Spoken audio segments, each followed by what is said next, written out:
Hello കുട്ടിക്കാ, നിങ്ങളെങ്ങോട്ടാ? ഞാൻ mobile shop വരും. എന്താ റീചാർജ് ചെയ്യാനാ?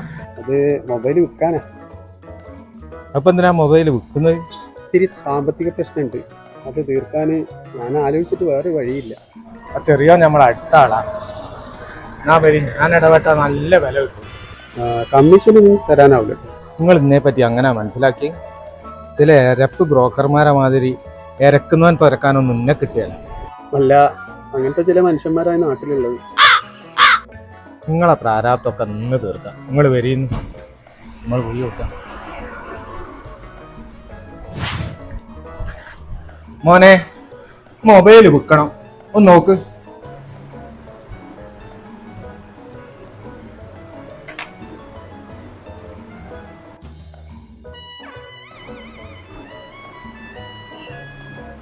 ഇതിനിപ്പോ ഞമ്മക്ക് രണ്ടു കൂട്ടർക്കും നഷ്ടമില്ലാത്തൊരു വില പറയും.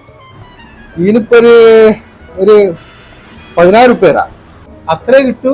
ഞാൻ പറഞ്ഞില്ലേ, പ്രാരാബ്ധക്കാരനാ. ആദ്യമായിട്ട് വീഡിയോയിൽ വരികയല്ലേ, എന്തെങ്കിലുമൊക്കെ ഒന്ന് കുറക്ക്.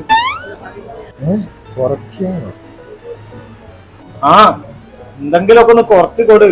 നിങ്ങൾ എന്തെങ്കിലും ഒന്ന് അഡ്ജസ്റ്റ് ചെയ്യുന്നു. ഇതിന് കുറയ്ക്കാൻ കുറച്ച് ബുദ്ധിമുട്ടാ. പിന്നെ നിങ്ങളായതുകൊണ്ട് ഞാനൊരു 2,000 കൂടി കുറച്ച് തരാം. ഇനി അങ്ങനെ പറയല്ലേ, കുറച്ചുകൂടി എന്തെങ്കിലുമൊക്കെ ഒന്ന് കുറക്കി. ഇതിന്റെ ഫ്ലൈറ്റ് മോഡ് ഓഫാണ്. വേണമെങ്കിൽ ഒരു 2,000 കൂടി കുറച്ചിട്ട് ഒരു 6,000 ഞാൻ തരാം.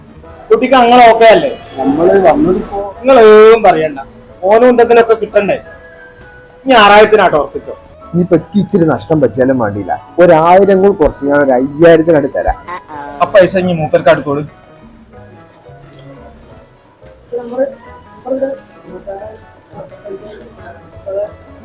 കുട്ടിക്കാ വാങ്ങിക്കോളി. അല്ല, നമ്മൾ എന്തിനാ ഇപ്പൊ ഇങ്ങോട്ട് വന്നേ? ഫോൺ വിൽക്കാനും. എന്നിട്ട് നമ്മളെന്താ ചെയ്ത്? എന്താ ചെയ്ത്? അല്ല പൊട്ട, പൈസ കൂട്ടി ചോദിക്കല്ലേ വേണ്ടേ?